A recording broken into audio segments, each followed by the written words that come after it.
nous sommes dans l'unité 1 qui est le mécanique. Maintenant, on va prendre le chapitre 2 qui est la quantité de mouvement. La quantité de mouvement, c'est un grandeur physique qui est tout à fait nouveau, qu'on n'a pas déjà vu dans les années précédentes ou bien dans les chapitres précédents. Alors, on va connaître dans ce chapitre pourquoi on va connaître ou bien définir un nouveau grandeur physique qui s'appelle la quantité de mouvement. C'est quoi une grandeur physique? C'est comme par exemple l'énergie, la puissance. Alors c'est un nouveau grandeur physique qu'on va l'apprendre durant notre travail dans la partie qui est le mécanique. Alors, on va tout d'abord connaître c'est quoi la quantité de mouvement. Si vous observez, on a des balles de billard. Lorsqu'on jette par exemple une balle, alors ce balle fait une collision ou bien un choc avec les autres balles. Par suite, les autres balles se dirigent dans des sens différents. Alors, pour comprendre comment s'effectue ce phénomène que nous observons, alors on va définir ou bien on va introduire une grandeur physique qui est la quantité de mouvement. Alors, quels sont les objectifs qu'on va les travailler ou bien qu'on va le prendre durant notre travail durant ce chapitre? Tout d'abord, on va définir la quantité de mouvement, tout d'abord pour une particule et pour un système matériel. Le système matériel, c'est un système de plusieurs particules. Deuxièmement, on va connaître la relation entre la quantité de mouvement et celle de son centre de masse. Alors, on va reconnaître c'est quoi le centre de masse pour un système.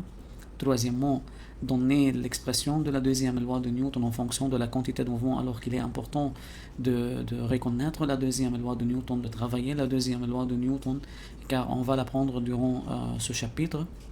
Quatrièmement, définir un système mécaniquement isolé et où on peut appliquer la quantité de mouvement et plus précisément la conservation de la quantité de mouvement.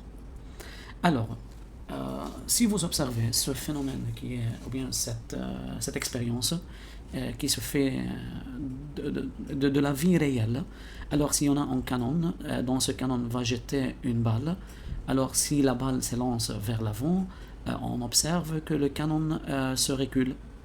Alors il faut comprendre, ou bien il faut essayer de comprendre pourquoi s'effectue ça. Pourquoi, lorsque le canon, comme vous observez, lorsqu'il lance la balle vers l'avant, il fait un recul vers l'arrière. Mais pourquoi? Ce phénomène, ou bien cette observation, doit être expliquée en insérant un nouveau grandeur qui est la quantité de mouvement. Alors on observe quand le but est lancé vers la droite, le canon fait un recul vers la gauche. Mais pourquoi se fait ça? Okay.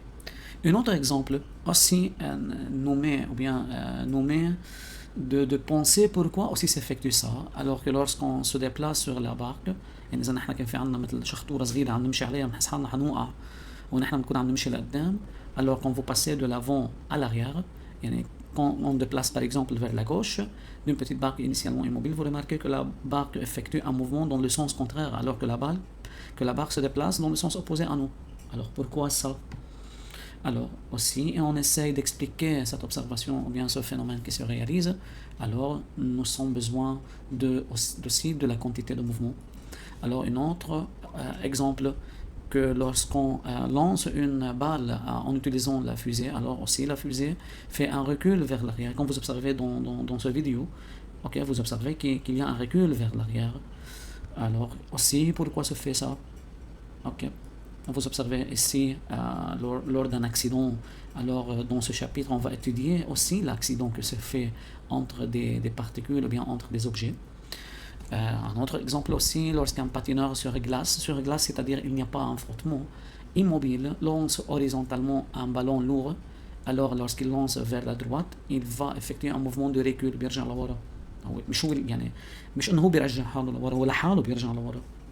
Alors pour expliquer ces mouvements, les scientifiques ont défini une grandeur physique, cette grandeur physique appelée la quantité de mouvement. Alors, la quantité de mouvement sert à nous comprendre pourquoi s'effectuent ces exemples, ou bien ces mouvements dans les exemples déjà présentés devant nous. Et il y en a beaucoup des exemples.